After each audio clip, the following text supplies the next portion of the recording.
Rahayu sugeng kepanggihan malih, selamat bertemu kembali.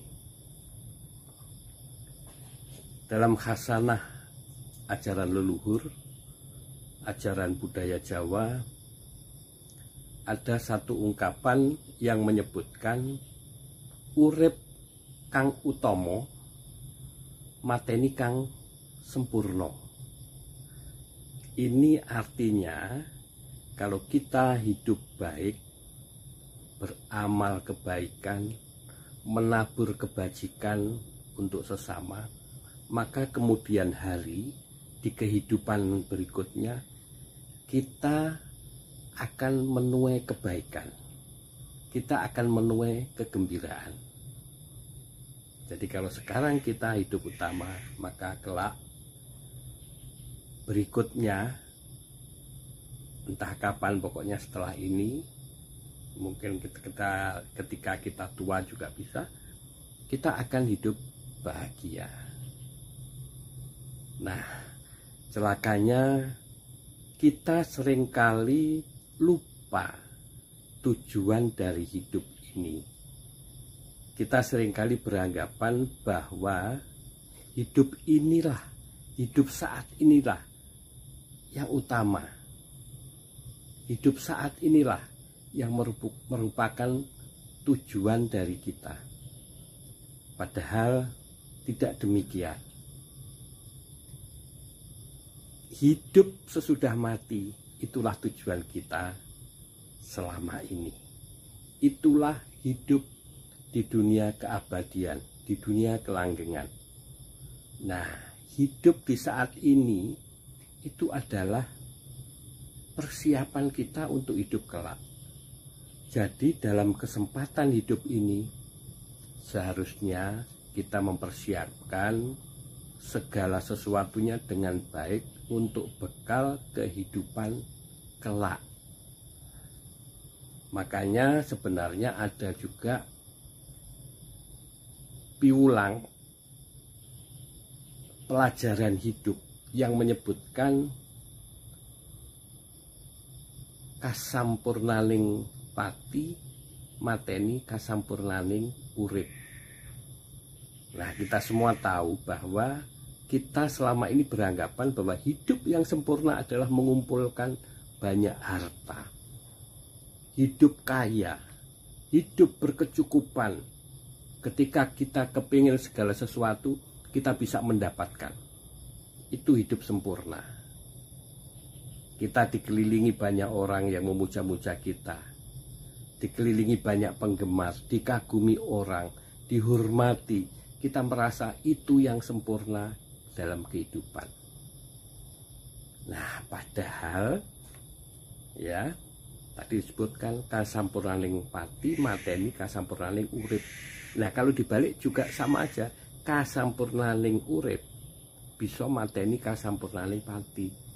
Jadi ketika kita mengejar kesempurnaan hidup, itu bisa-bisa kita menutup jalan untuk mencapai kesempurnaan hidup setelah mati kelak, kesempurnaan hidup di dunia kelanggengan kelak. Karena apa? Ketika kita mengejar kesempurnaan hidup di dunia ini, godaannya, cobaannya banyak sekali. Bahkan ketika kita kepingin meraih itu, seringkali kita melakukan atau meraihnya dengan cara-cara yang tidak benar. Kita menghalalkan segala cara. Nah, makanya lalu ada petuah lama yang menyebutkan, kalau kamu mengejar hal-hal yang duniawi, maka kamu lupakan hal-hal yang nantinya bisa membawa kamu ke kehidupan abadi. Ibaratnya adalah orang kaya tidak akan segampang onta masuk lubang jarum.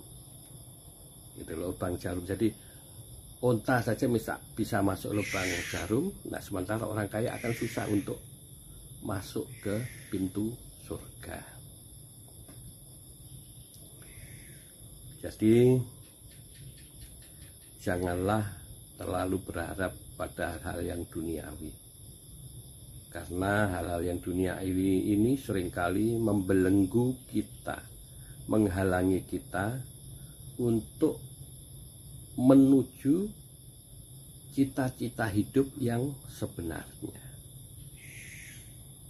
Jadi jangan sampai lupa bahwa cita-cita hidup itu adalah hidup bahagia pada kehidupan abadi kelak, bukan bahagia pada kehidupan saat ini. Ya, ini dunia yang sebenarnya orang mengatakan ini dunia nyata, sebenarnya ini dunia semu, dunia tempat latihan kita sebelum kita masuk ke kehidupan yang sebenarnya. Dunia ini adalah tempat kita berlatih. Dunia ini adalah tempat kita untuk mengumpulkan amal kebaikan sebagai saku kita pada kehidupan kelak. Ya, apa yang kita cari, apa yang kita kumpulkan pada saat ini, pada akhirnya nanti tidak akan berguna. Karena apa? Karena ketika kita lahir di dunia, kita juga tidak membawa apa-apa. Ketika kita kembali juga tidak membawa apa-apa selain membawa jiwa. Jiwa saja yang kita bawa. Nah, jiwa inilah yang harus kita rabuk dengan kebaikan.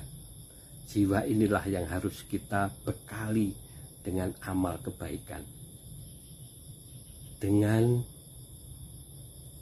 kita beramal membantu sesama, membantu orang-orang yang susah, hidup baik, tidak tamak, tidak hidup untuk dirinya sendiri, mementingkan dirinya sendiri, egonya, tapi harus mementingkan banyak orang. Karena itu adalah bekal kehidupan di kemudian hari. Demikian sekilas tentang perjalanan hidup mengenai apa yang harus kita siapkan untuk bekal di kemudian hari. Urip kang utama, mateni kang sempurna. Hiduplah baik supaya kelak kita hidup bahagia. Rahayu, rahayu, rahayu. Salam damai buat semuanya.